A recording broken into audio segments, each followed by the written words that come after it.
Back, everybody. I'm really excited. I am putting this together a few weeks ahead of when I post it. And I have to tell you that I'm like sitting in my car, coming up with ideas, wishing I could write them down fast. I, I'm so excited about this idea of getting to meet with you on a weekly basis and just, shoot the shit, really. I really want to make a difference in the world. And I know that that sounds so cliche, but I've been through some things in my life. And more than that, I have sat with people who have been through things that are tremendously difficult. And while this is not therapy, this is meant to help kind of give you the gift of all of this information that's been swirling around in my head for years, partly because of my profession, partly because of my own personal life. So other people can just pick up and go from there, right? Like, it shouldn't have to be that hard. I want to make these kinds of concepts, accessible and have the concepts of them be stuff that feels like stuff that you can understand and that you could impart wisdom on people that you love, that you could use in your own life, that you can, boots hit the ground, man. Like, let's get this stuff going. And so many of us won't go see a therapist for lots of different reasons. We could sit and wax eloquently about it's stigma, it's this. I think for many of us, it's literally accessibility. And sometimes that accessibility isn't even financial, although many times it is. I think the accessibility of it is, how do I find somebody? Who do I see? When do I go? What do I do? Finding a fit. I mean, I could talk for hours about how it's like a dating app when you go on Psychology Today and start looking at different therapists that are in your area. They all have their own profile. And you're like, let me try this one. Let me try that. I'm going to communicate back and forth with them. Oh my God. It's a trip, man. So for all those reasons, I am so excited. Welcome back. I want to be here with you. My name is Dr. Natalie Marr. I am a clinical psychologist by trade. I have started a blog, vlog, basic, like, place for women in midlife to go on my website, learntoloveyourstory.com, where I want to help women step into the best part of their life, to be quite honest. And I know that when we hit midlife, that what many of us are reckoning with as women is this idea that we have set aside our dreams, that we have, limited ourselves, not because we wanted to be harsh on ourselves necessarily. More often, it's because we wanted to do right. We wanted to do the right thing, to be the good girl, to, do the things that were being asked of us. So we became parents, we became, coworkers and partners and community members that are givers. And as I talked about in my last video, doctors Amelia and Emily Nagoski to call this idea the human giver syndrome. I love this because it is kind of sick. Like, it's very codependent driven behavior where our worthiness in this world comes from the hustle of how well we give and care give to others.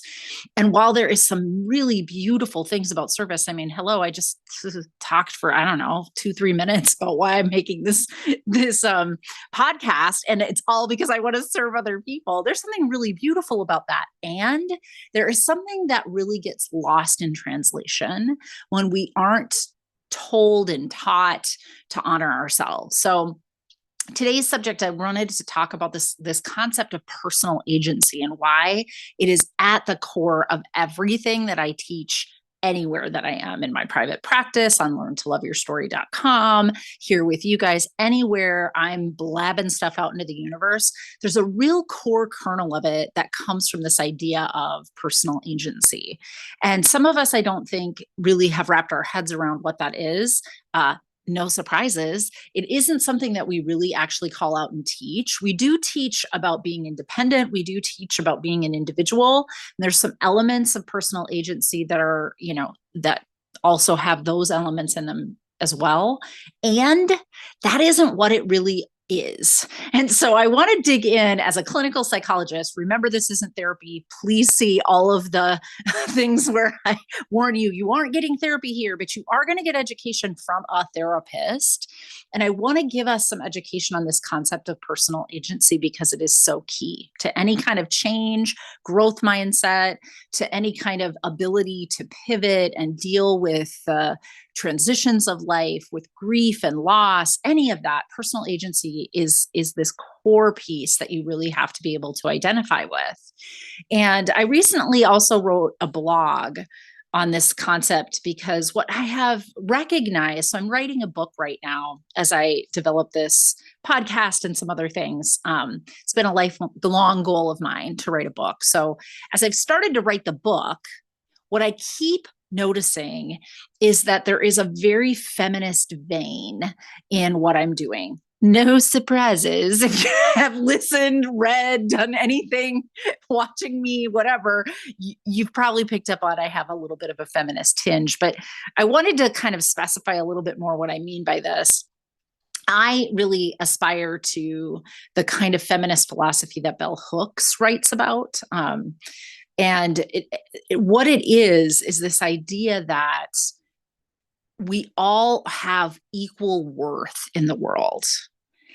And that equanimity, not equality necessarily, but equanimity is what we're actually after in feminism. So all real, true feminists in this vein, as Bell Hooks would put it, are humanists. What we really are looking for is a celebration of life, of individuality, of diversity.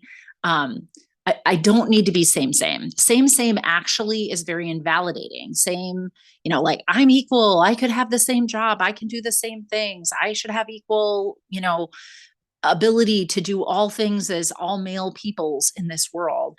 This kind of old whitewashed version of feminism really kind of misses that mark.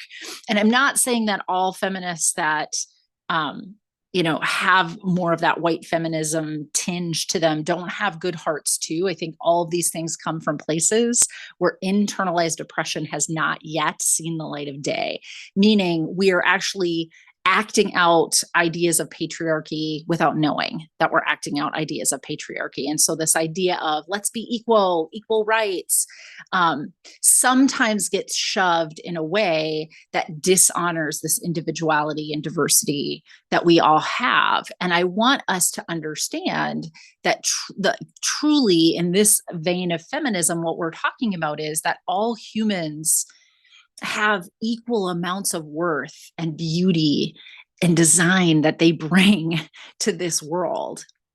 And when we do not equally honor that worth, equally honoring the worth being equanimity, then we are isming all over the place. We are, devaluing some and valuing others because they meet a certain construct, and not because we are honoring the true value of either of those things. And in fact, equanimity honors, all sides of this gender biased kind of idea. We're not, non-binary, trans, folk, everybody is in this design honored because really what we're talking about is humanism. It's about being a human. It's about seeing your individuality. It's about really honoring who and what you bring to this world.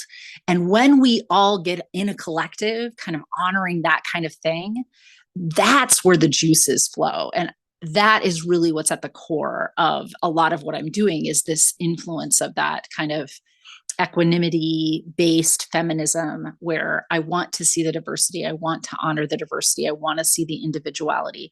I want to be in a world where we all understand it's pretty amazing, but there's nearly 8 billion of us on earth and not one of us is the same. Not one. That's pretty remarkable when you think about it. And it gets even more wiggy when you start to think how many billions came in the millennia before us. Not one of them is like any one of us on earth right now, or we're like any one of them before them, right? And that we still are going into the future. Billions and billions more of us for many more, hopefully millennia, will be on this little planet hurtling around in space, wrapping itself around the sun. Well, oh my goodness. So when you think about that and you think about what individuality and the worth of just this one thing that is this unique, that has only been here this one time and only will ever be this way, this time, here. Oh my God. Like, it's so exciting when you start to think about it. And yet, we have this very homogenous society. And I think it's been a reflexive response, in part to the uncertainty and the ambivalence and the just like we don't know what to expect is coming in our future. And that's scary. I mean, that brings about threat for us. And so there has been some safety in being sane. There has been some safety in being in your tribe, being in your community, and looking like your community and looking like your tribe and feeling good. And so, underlining this is some biologically driven reasons why, I see a white face and I feel more comfortable. It's been genetically, epigenetically over time.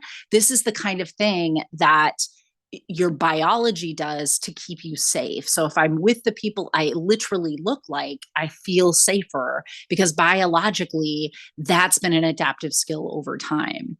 But in this world where there are so many faces anywhere, everywhere, on the internet, whatever, that no longer actually serves us. Our biologically driven abilities no longer serve us in this realm and actually have served against us because they fuel things like culturalisms and racisms and genderisms and, all the isms, all the ageisms, all the things.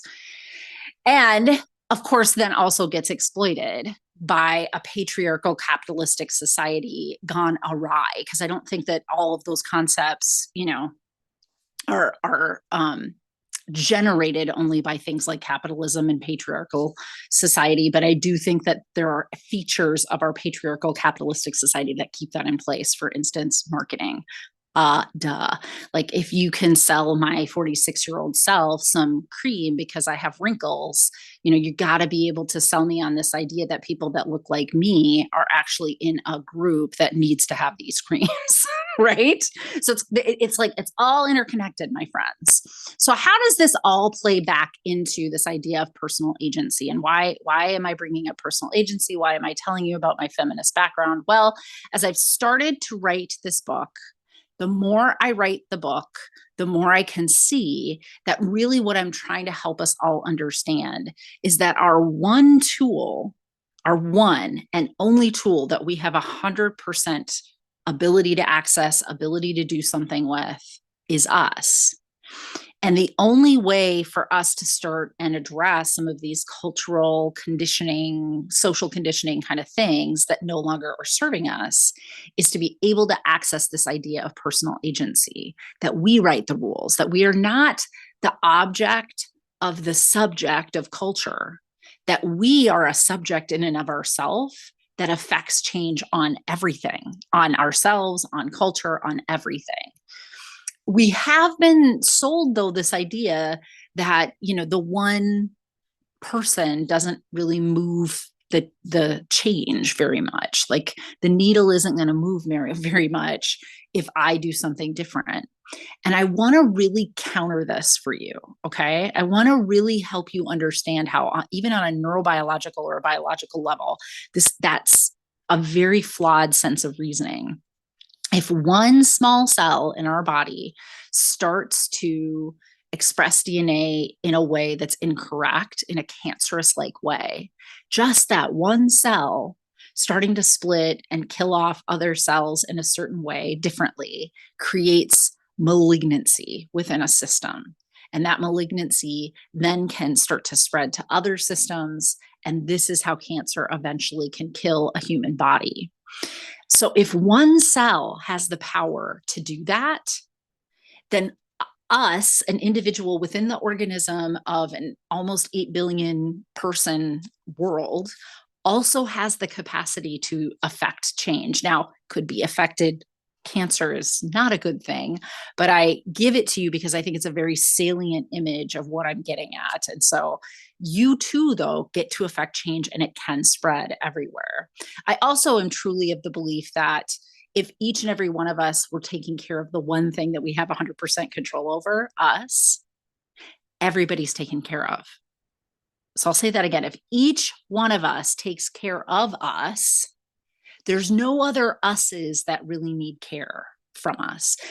It doesn't mean that we're not interdependent, because we are, which is another element of the work that I do. I do want you to be in connection with other people. It's one of the ways that we generate our own positive chemicals. It's called oxytocin, but it's one of the chemicals in our body that really drives us, that really makes us feel good, that really helps us identify joy in our life, is when we feel connected. So I'm not saying that I want you to be a hyper individualist and go live out in the forest, because it turns out I'm not doing that. Like, I'm not preaching that. I do want us to be in connection. What I want us to understand, though, is that the juice of it all is when we connect back to ourselves. When we have a relationship with ourselves, when we are taking care of ourselves, when we are personally an agent of change within our own life, and we know that when we start with us, that all other things are taken care of, that, my friends, is when it gets really exciting, like super, really exciting. That's the kind of personal agency that I'm talking about. So the learn to love your story concept here isn't really talking about that all of us hate our lives, and so I need to help to teach you to learn to love them. The idea here is that I want us to understand how much impact that we have just by starting with ourselves.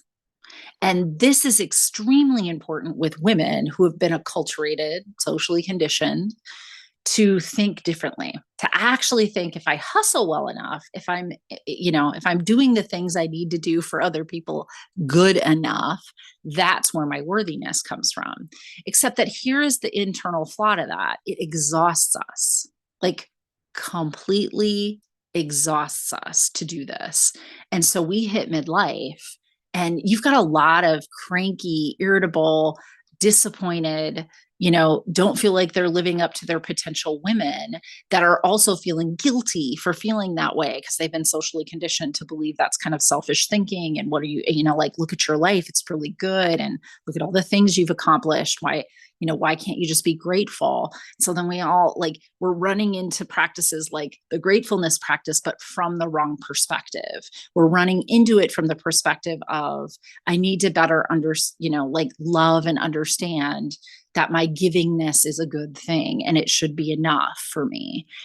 What if it wasn't like that, though? What if what I told you is what gratefulness practice is helping you with is to really stay centered in that personal agency of it's not the environment that controls me. It's not the amount of caring I've done on the outside that makes me feel good on the inside. I can be grateful that I am who I am and have what I have and do what I do, but I get to put me first in that, because if I'm taking care of this vessel that takes care of all of those other things, that's when I start to really feel good. And guess what? I feel good. They feel better. All those things that I'm doing now get elevated because I've elevated myself. It's a little backwards, the way that we've been taught to do this. And I really want to help lift people out of this fog that everything that they've been doing is somehow for women is somehow defined, their worthiness is somehow defined by how other people see that. I want you to see it that way. I want you to feel grateful about it. I want you to really love what you're doing. I want you to take care of you, because I know if you take care of you, everybody else starts to be taken care of, because we all have been taken care of if we take care of ourselves, but we also all come out into this world in our best form. So this is kind of the topic. This is the place that I wanted to begin today. And, one of the places that this has been recognizable for me in particular, not my favorite stories about myself, haha, but I figure if I share about my own how I've come about this, then I give you an opportunity to kind of see and hear something that might resonate for you. So in my life, like, not news. I'm twice divorced, not news. I'm a single parent, have been most of my parenting life. Um, I really recognize this in how my son and I, who is now 19, how we are evolving in our relationship. So I really was taught this kind of codependent, make everybody else comfortable at your own expense. Don't ever let everybody have to deal with their discomfort. Your caretaking job is to dissipate that discomfort for them. So with kids, that looked a lot like I tried to solve all their problems. They came to me, they talked to me about things. I want to make it better. And to some extent, there's nothing wrong with wanting to do that. However, one of the jobs we have as parents is to also help them learn the skills that they're going to need to be able to pivot and do the things themselves. And one of the ways in which this shows up in my parenting is I don't ever want to be asking of my kids. I don't ever want to be imposing what I want on them. So I will suck that up and do for them. It's the holiday season right now as I'm doing these podcasts. And, one of the ways this shows up is I don't really ask to do holidays on a day that I want to. I usually try to work around. I have two blended families that I'm working within. Now I've got a kid older that has another family because my son has a partner. And so there's all of these aspects that go into this. And I have made it my sole purpose in life to be the most flexible one. So I've never asked, I'd like to do it on Christmas Eve. Never. I don't. And it kicks my butt now at this time of year. And the way it's shown up is I tend to be the parent that's not chosen. I tend to be the parent that, everybody knows she'll be flexible. So nobody ever thinks to work or accommodate around.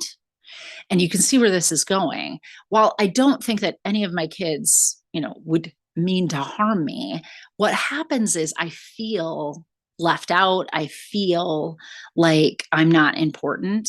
And all of that was created by a design. I did that. I was told, as my human giver syndromeness was told to me, I was told I needed to make it comfortable for everybody else. And in so doing, there are parts of me that see that behavior and now interpret that in a way that feels not good for me. It feels like I get left out. It feels like I get overlooked. And I do get left out and I do get overlooked. And I designed it that way. And why did I design it that way? Because I heard from culture that that was where my worth would be. All right. So you can see how this plays out. What I was talking about earlier is, I do it that way. And then I end up feeling crummy. But I also now have this other layer of feeling guilty about feeling crummy because I'm not supposed to have any feelings. Because if I'm giving to this idea that culture has given us that I am supposed to be the one that makes it easy for my kids and I shouldn't be asking of my kids, then I feel like I'm not allowed to have the feelings that I'm having. And it's like it just starts coming to you in layers. Can you hear what I'm saying? It's really icky, the place that can leave a lot of us. And so this idea of personal agency is important because if you truly believe in this idea of personal agency, what you understand is, yes, I bought into it, bought it hook, line, and sinker. I designed a life in which I now feel left out at the holidays because I have never given myself permission to ask for what I want. If I start asking for that now, I'm going to look, indignant. I'm going to look, like I'm being pushy, like I'm trying to be, make people feel sorry for me. But all of this garbage in my head about what that looks like if I start to ask for it versus if I just stay in this state of not liking it and feeling left out. I have all of this stuff swimming around in my head. And as you can see, I'm an object that the subject matter is all of those social conditioning, all those rules of life. They're telling me, if you do this, you'll look like this. If you do this, you'll look like this. If you stay the same, all I know is on the inside, I feel crummy about it because I feel left out. And so I'm in this soup of I can't make any change. Look at I'm a victim of my circumstance, right? I created it by design because I was told socially and culturally and by my family system this was the way to go.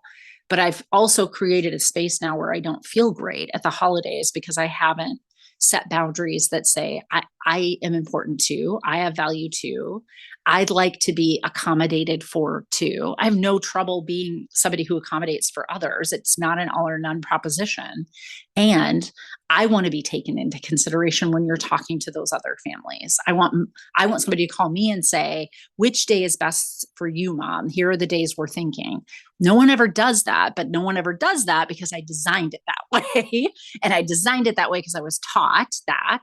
So now, as all this stuff is swimming around in my head, like I'm not allowed to ask. And if I do, it's going to sound like this and blah, blah, blah, blah, blah.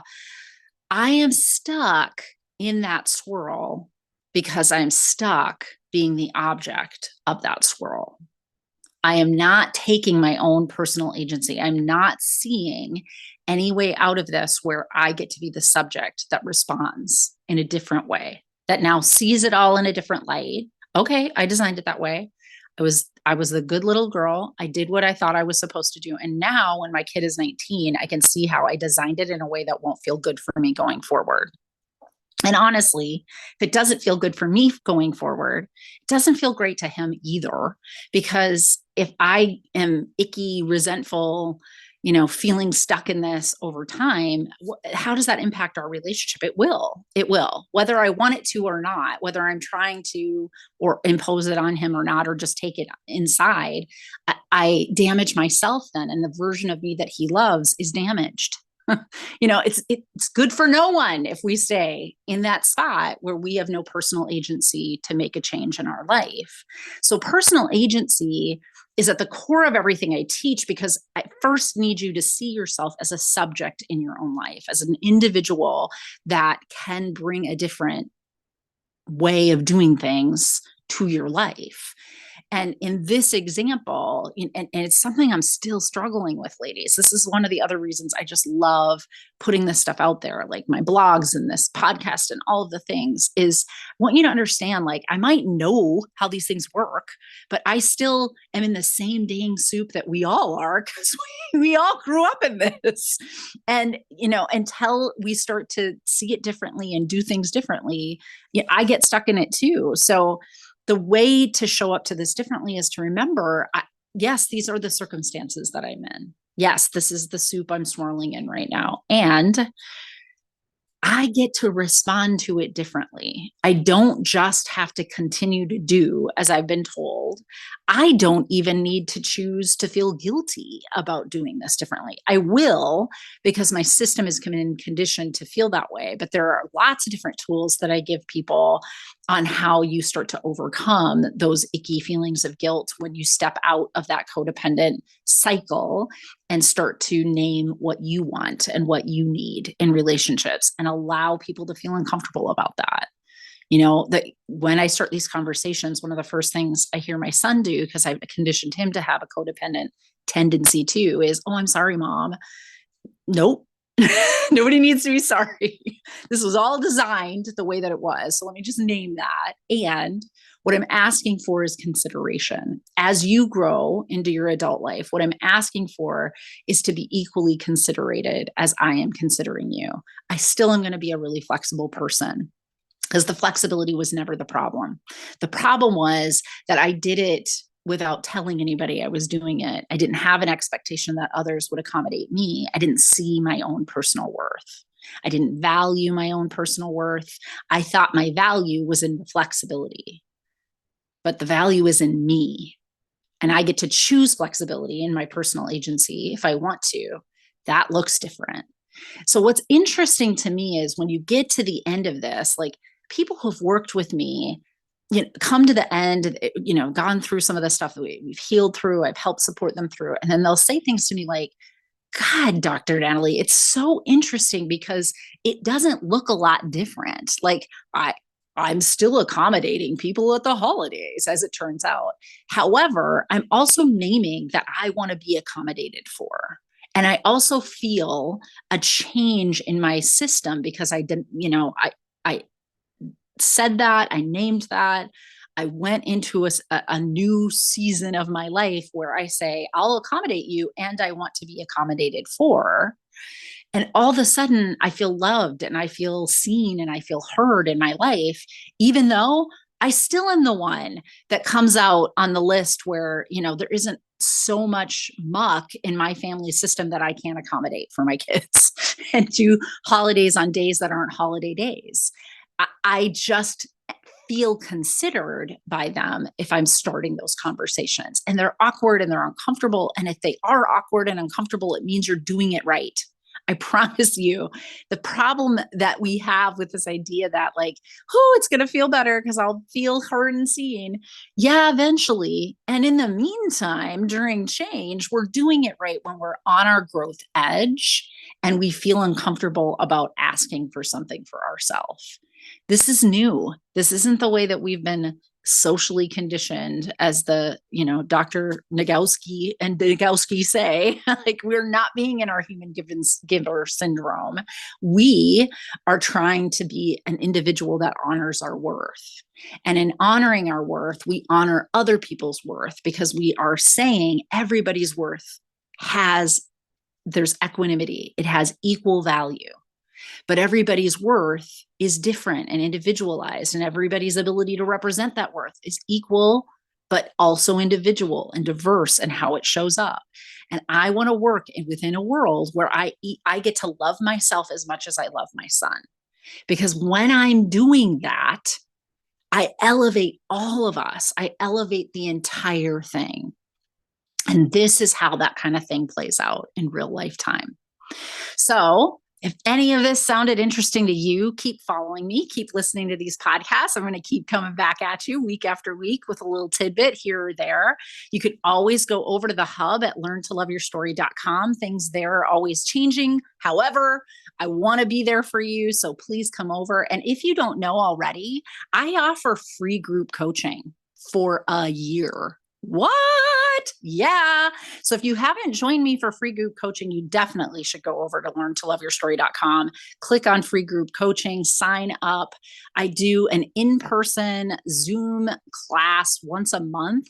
So 12 times a year, you're getting me for free, face-to-face, but you also get to join in on my online courses and look at some of my pre-recorded videos and do the workbooks and the journals. And we have an online community where you get to, battle this out with other women just like yourself who are struggling. We're all struggling. I'm struggling. You're struggling. We're all struggling to do this, and having that support together, I think, is such an integral part of that. So please go over to learntoloveyourstory.com, look at all of that stuff, and hopefully there's something there that will help you as well.